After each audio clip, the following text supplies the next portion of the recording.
Salut à toi, c'est Chinois. Dans cette vidéo, je vais t'expliquer comment augmenter ta puissance de frappe, ton punch, avec ton cerveau. On a beaucoup tendance à se focaliser uniquement sur nos muscles, sur notre aptitude à bouger, sur notre technique, mais notre cerveau est vraiment la pièce maîtresse aussi pour avoir des coups puissants. Et d'ailleurs, le cerveau est l'organe le plus important de ton corps. S'il ne fonctionne pas, tu es dead.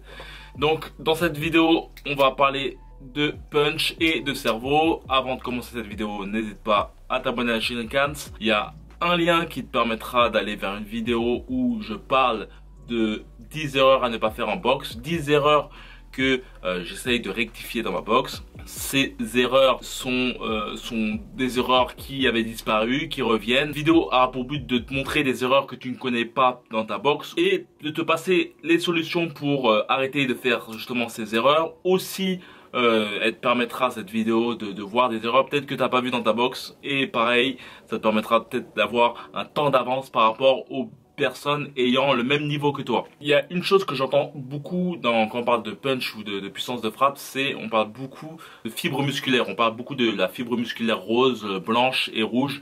Et en somme, on dit qu'un boxeur ayant un punch et une bonne puissance de frappe a tendance en fait à avoir plus de fibres musculaire blanche et rose et moins de rouge. Cela lui permet en fait d'avoir une bonne explosivité. Et lorsqu'on dit ça, on parle de don de Dieu, car en somme, il semblerait qu'on ne puisse pas modifier ce pourcentage de fibres blanches ou rouges. Et on oublie souvent le cerveau qui est aussi utile qui est plus utile aussi au fonctionnement du corps. Sans cerveau, tu es out, tu es mort. C'est pour cela que malgré le côté génétique de la chose, il en convient que certains ont une génétique appropriée pour frapper durement leur adversaire. Néanmoins, je pense que tu peux travailler efficacement ta puissance de frappe en faisant en sorte de la travailler durement sur le sac de frappe, de faire en sorte de temps en temps donner des coups puissants, apprendre à ton cerveau à envoyer des coups puissants sur le sac de frappe, que ce soit dans la schématisation de l'envoi du coup.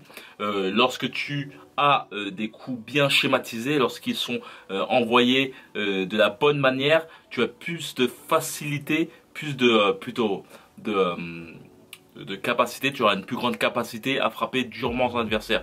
Une personne qui enverra son jab de façon rectiligne et une personne qui l'enverra mallement, même s'il a des fibres musculaires ayant beaucoup de fibres blanches ou autres, je ne sais pas. Personne ayant moins de fibres musculaires blanches aura tout de même un avantage, car ses coups seront bien effectués. De même, une personne qui a l'habitude de travailler sur le sac de frappe de façon un peu désordonnée, ou plutôt mollasson avec un faux rythme, et va s'imprégner de cette façon de boxer et va la retransmettre dans ses sparring.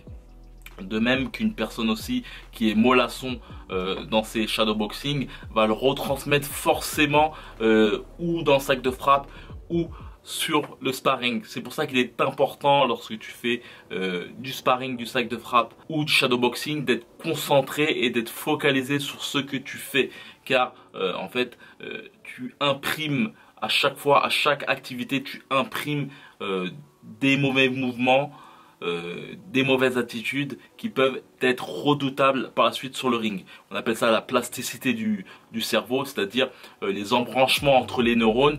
Et plus tu effectues un mouvement, et plus les neurones grossissent pour ce mouvement-là. Donc si tu effectues des mauvais mouvements à chacun de tes entraînements, si tu effectues une mauvaise attitude à chacun de tes entraînements, cela va être ancré dans ton cerveau.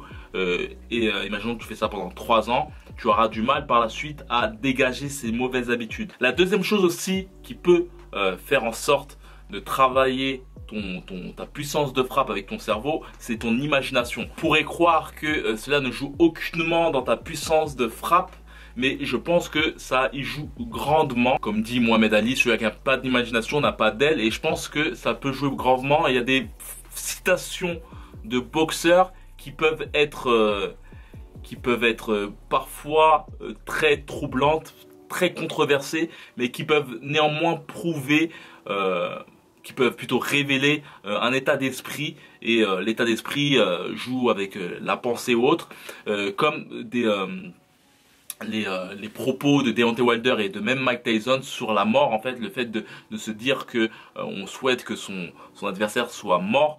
Je pense que même si on ne le pense pas forcément, je pense que ces boxeurs ne le pensent pas forcément, néanmoins je pense que sur l'instant T, je pense qu'il y a tout de même une volonté de détruire durement son adversaire, de désintégrer, même si le mot mort peut être trop violent du côté humain. Néanmoins, je pense que certains boxeurs comme Mike Tyson ou Deontay Wilder ont complètement une envie de détruire la tête de leur adversaire lorsqu'ils font face à eux. D'ailleurs, il y a une autre citation de Mike Tyson qui déclarait que lorsqu'il envoyait un uppercut, son but était justement de faire en sorte que l'arête de son adversaire rentre dans son cerveau. Effectuer cette volonté, il faut d'ailleurs une intention. C'est la troisième chose, c'est justement l'intention de détruire son adversaire. Et c'est des discussions que j'ai pu avoir avec des jeunes boxeurs. Je leur expliquais comment frapper durement leur adversaire et je m'apercevais que les coups n'étaient aucunement portés durement, et pourtant je leur refaisais répéter constamment le geste et je m'apercevais qu'il n'arrivait aucunement à frapper durement leur adversaire. Et au bout du compte, une personne, un de ces petits boxeurs me disait que il ne souhaitait pas forcément frapper fort.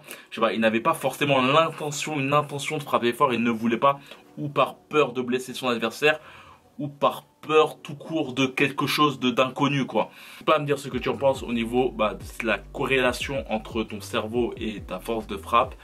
D'ailleurs, en parlant de punch, il y a une formation qui est disponible en pré-vente, qui est comment développer son punch. Cette formation, je te donne vraiment tous les principes pour comprendre comment schématiser parfaitement un coup puissant. On va commencer par la biomécanique. On va parler de comment bouger parfaitement ses appuis. Ensuite, les jambes, les hanches, les épaules et les poings. Cette formation plaira aux personnes qui souhaitent développer leur puissance de frappe. Beaucoup d'entre vous ont eu l'occasion de me dire qu'ils avaient une sorte de faiblesse dans l'envoi de leurs coups, travaillent leur boxe chez eux et certains la boxe. D'ailleurs, certains aussi n'ont pas forcément le temps d'aller dans une salle de boxe. Donc cette formation a pour but de te permettre de travailler justement ta puissance de frappe chez toi, si tu n'as pas le temps d'aller dans une salle de boxe, ou si tu as des entraîneurs qui ne se focalisent pas forcément sur toi. Dans cette formation, on va aussi beaucoup baser sur le travail sur le sac de frappe, comment frapper durement sur le sac de frappe et efficacement pour ensuite le reconstruire sur le ring. Surtout, je voulais dire que c'est pas une formule magique ou autre, il faut vraiment que tu travailles pour comprendre la chose. On n'a rien sans rien. Il y aura beaucoup de modules. N'hésite pas à aller dans la description pour avoir plus de renseignements. Comme j'ai pu le dire, cette formation sera disponible jusqu'à dimanche prochain. D'ailleurs, toutes mes formations sont aussi en promo jusqu'à dimanche. Donc n'hésite pas à aller dans la description pour avoir plus de renseignements, pour finaliser ta commande, et on se voit de l'autre côté par la suite. Donc voilà, plusieurs modules aussi. On va parler aussi de mental, comment jouer sur son mental pour avoir plus de puissance de frappe. Il n'y a rien de magique, c'est juste avoir plus d'intention dans tes mouvements. On va parler aussi de déplacement, et je pense que tout ce qui est déplacement biomécanique et aussi l'aspect psychologique te permettront d'avoir une puissance de frappe plus accrue. Donc voilà, n'hésite pas à aller dans la description. La prévente dure jusqu'à dimanche prochain et on se voit de l'autre côté. Donc comme d'habitude, que la boxe soit avec toi.